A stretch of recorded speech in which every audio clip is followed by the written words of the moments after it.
বন্ধুরা, আমি মিনা। আমি তোমাকে খুব গুরুত্বপূর্ণ একটা কথা কইতে চাই, যা আমি আর আমার বন্ধুরা স্কুলে শিখছি। আমাগো স্কুলে আপা সাধারণ কিছু রোগ যেমন সর্দি, কাশি, জ্বর, ডায়রিয়া বা পেটের অসুখ বিষয়ের উপর পড়াছিলেন। আপা, আমরা এই অসুখগুলা থেকে নিজেকে মুক্ত রাখার জন্য কি করতে পারি? ভালো প্রশ্ন মিনা। এই অসুখগুলোর বেশিরভাগ প্রতিরোধ করা সম্ভব শুধু আমাদের হাত পরিষ্কার রেখে। কিন্তু আপা, আমাগো হাত তো পরিষ্কার। আপা, আমি কি একটু বাইরে যেতে পারি? এই জীবাণুগুলো খুব ছোট, যা খালি চোখে দেখা যায় না রাজু। হাত পরিষ্কার দেখা গেলেও এই রোগের জীবাণুগুলো বহন করতে থাকে। জীবাণু?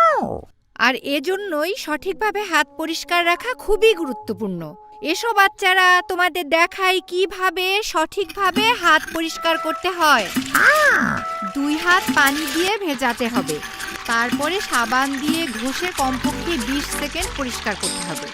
বাইরে থেকে বাড়ি আসার পরে, হাঁচি ও কাশির পরে, টয়লেট ব্যবহারের পরে, খাবার খাওয়ার আগে এবং বাচ্চাদের খাবার প্রস্তুত এবং খাওয়ানোর আগে সাবান ও পানি দিয়ে 2 হাত ভালোভাবে ধোয়া প্রয়োজন। এখন থেকে আমি সব সময় আমার হাত পরিষ্কার রাখবো মিনা। আমি দীপুর মতো অসুস্থ হইতে চাই না। হ্যাঁ রাজু, কিন্তু দীপু কই? দীপু, দীপু! আরে দীপু, তুমি আজকের ক্লাসটা করতে পারলা না। এটা ছিল কিভাবে হাত ধুইতে হয় তার উপর। আপা বলেছেন ঠিকমতো হাত পরিষ্কার রাখলে অনেক রোগ প্রতিরোধ করে, যেমন সবসময় পায়খানা থাইকা বাইর হইয়া সাবান ও পানি দিয়া 2 হাত ভালোভাবে ধুইতে হয়। আরে দীপু!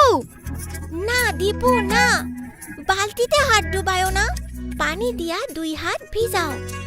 এখন সাবান দিয়া হাত ভালো কইরা ঘষো, হাতের তালুতে, আঙ্গুলের ফাঁকে আর নখে।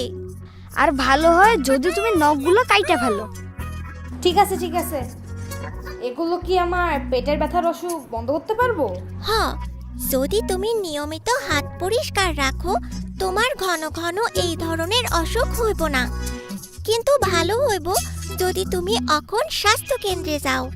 স্বাস্থ্য আপা তোমারে কইতে পারবো কি করতে হইব। আমরা একটু অবাক হয়েছিলাম জানার পরে যে আমাকে কত বন্ধুরাই জানে না যে হাত পরিষ্কার রাখা কতটা গুরুত্বপূর্ণ। থামো, তুমি নিজেও অসুস্থ হইবা আর বাচ্চাটারেও অসুস্থ করবা। কি কইতেছো মিনা? কুলের আপা বলছেন সব সময় হাত পরিষ্কার রাখতে, নিজে খাওয়ার আগে ও কাউকে খাওয়ানোর আগে সাবান ও পানি দিয়ে 2 হাত ভালো করে ধুইতে হইব। তোমার ফলটাও ধোয়া উচিত। অতএব বন্ধুরা, মনে রাখতে হইব হাত পরিষ্কার রাখলে অনেক রোগ প্রতিরোধ করা যায়। সেই জন্য নখ ছোট ছোট রাখো এবং পায়খানা ব্যবহার করার পরে ও নিজে খাবার আগে বা কাউকে খাওয়ানোর আগে অবশ্যই 2 হাত ভালোভাবে সাবান ও পানি দিয়া 20 সেকেন্ড ধইরা ধুইয়া নাও। তোমার বন্ধুদের এই তথ্যটা জানায় দাও। ধোও এবং ঘষো।